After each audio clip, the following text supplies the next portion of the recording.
Welcome back to another technical deep dive here in the debug zone.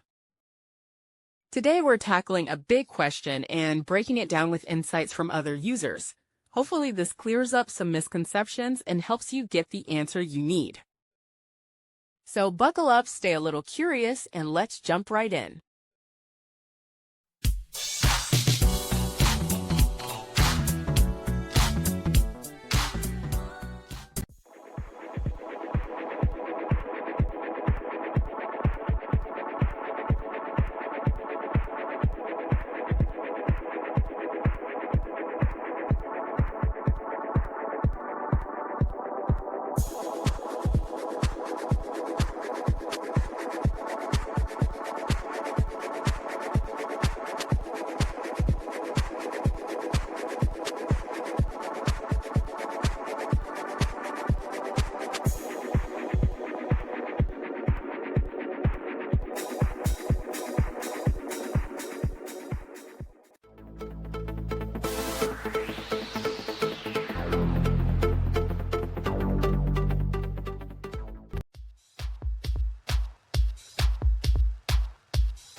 And that's a wrap.